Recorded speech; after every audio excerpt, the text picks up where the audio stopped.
Welcome to Dweller of the Dark. We are a channel honoring the yellowed and blackened bones of many prominent authors. We will be digging up several obscure, strange, and forgotten authors who influenced many of the great horror, science fiction, and fantasy writers today. More tales of the horrifying, obscure, strange, and forgotten are climbing out of the tombs. Subscribe, comment, like, donate, or I'll send the devil of Black Bayou to rip your head off as we did the like button. Unknown horror masters, send us ghoulish delights for the Skull and Bones collection. Your pound of writer's flesh will feed our ghouls for now. Books, albums, websites in the links below. Children of Horror, Legion of Ghouls.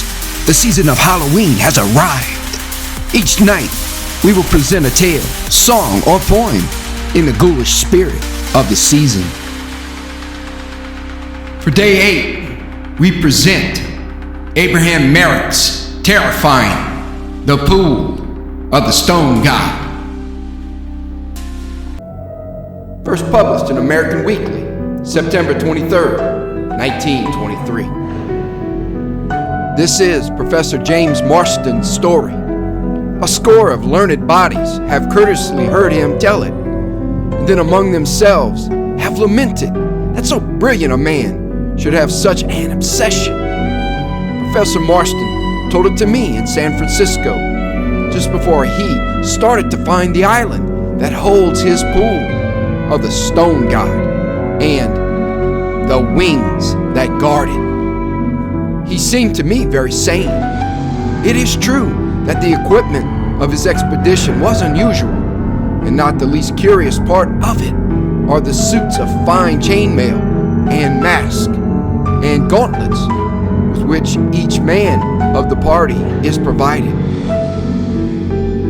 The 5 of us, said Professor Marston, sat side by side on the beach. There was Wilkinson, the first officer, Bates, and Cassidy, the 2 seamen, Waters, the pearler, and myself. We had all been on our way to New Guinea. I had to study the fossils for the Smithsonian. The Moranis had struck the hidden reef the night before and had sunk swiftly. We were then roughly about 500 miles northeast of the Guinea coast. The 5 of us had managed to drop a lifeboat and get away. The boat was well stocked with water and provisions. Whether the rest of the crew had escaped, we did not know. We had sighted the island at dawn and had made for her. The lifeboat was drawn safely up on the sands. "We'd better explore a bit anyway," said Waters.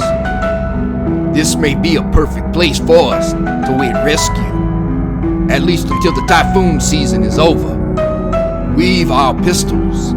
Let's start by following this brook to its source.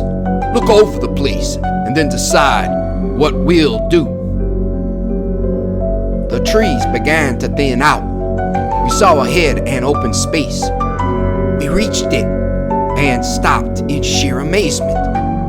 The clearing was perfectly square and about 500 feet wide. The trees stopped abruptly at its edges as though held back by something unseen. But it was not this singular impression that held us. At the far end of the square were a dozen stone huts clustered about, one slightly larger. They reminded me powerfully of those prehistoric structures you see in parts of England and France.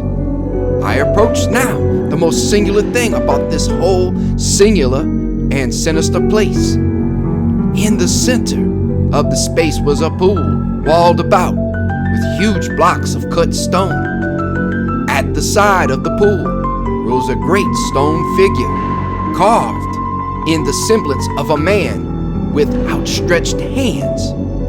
It was at least 20 feet high and was extremely well executed.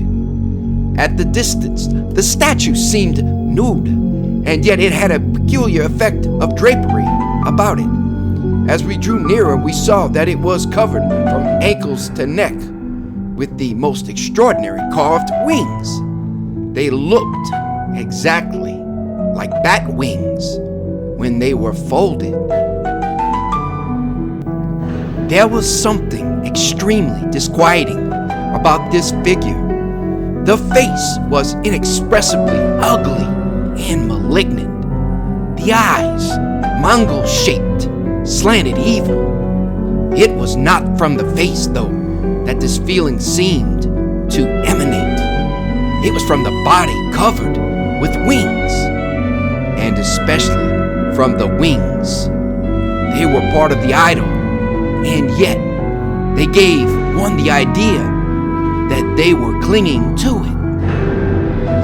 Cassidy, a big brute of a man, swaggered up to the idol and laid his hand on it. He drew it away quickly, his face white, his mouth twitching. I followed him and, conquering my unscientific repugnance, examined the stone. It, like the huts, and in fact the whole place, was clearly the work of that forgotten race whose monuments are scattered over the southern Pacific. The carving of the wings was wonderful. They were bat-like, as I have said, folded and each ended in a little ring of conventionalized feathers.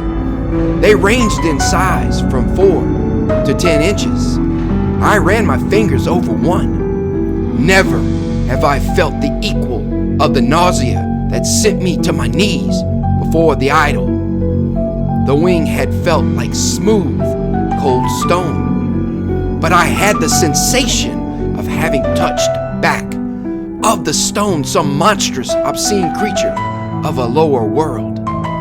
The sensation came, of course, I reasoned, only from the temperature and texture of the stone. And yet, this did not really satisfy me. Dusk was soon due. We decided to return to the beach and examine the clearing further on the morrow. I desired greatly to explore the stone huts. We started back through the forest. We walked some distance and then night fell. We lost the brook. After a half hour's wandering, we heard it again. We started for it. The trees began to thin out, and we thought we were approaching the beach.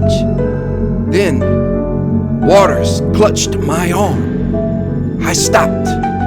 Directly in front of us was the open space, with the stone god leering under the moon, and the green water shining at his feet. We had made a circle. Bates and Wilkinson were exhausted.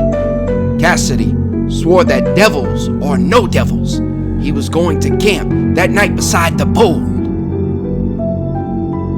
The moon was very bright, and it was so very quiet.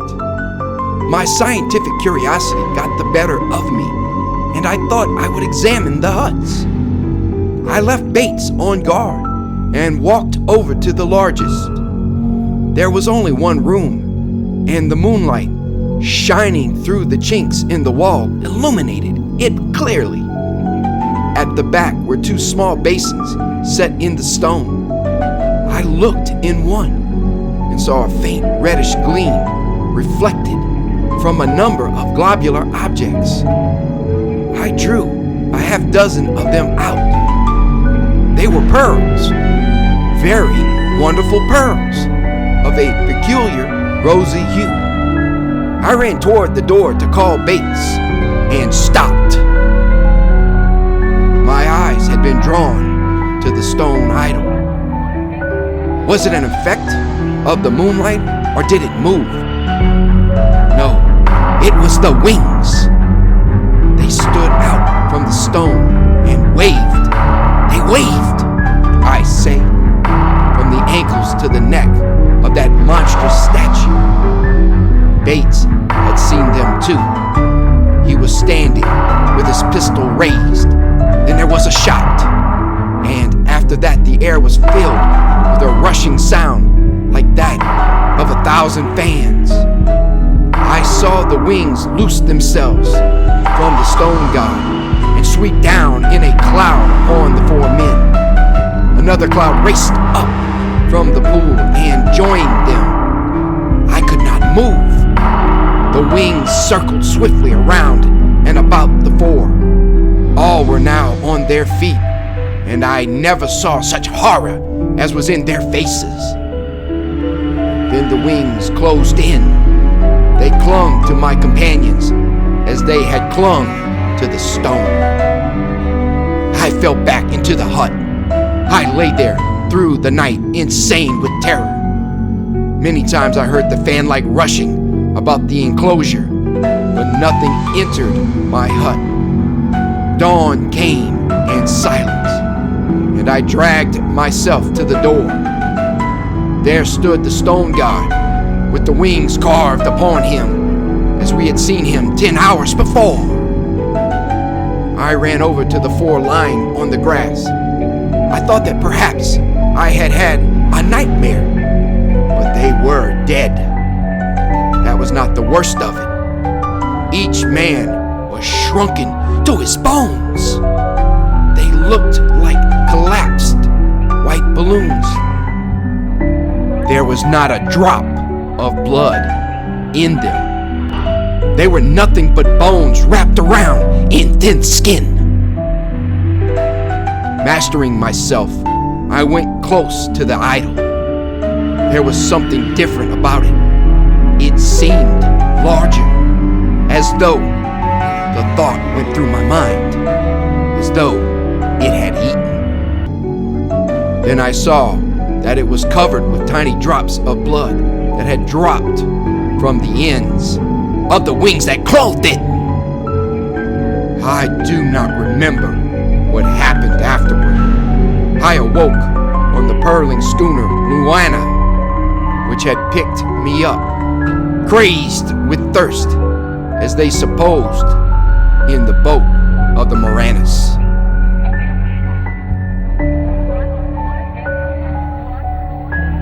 Thank you for listening. Have a great night.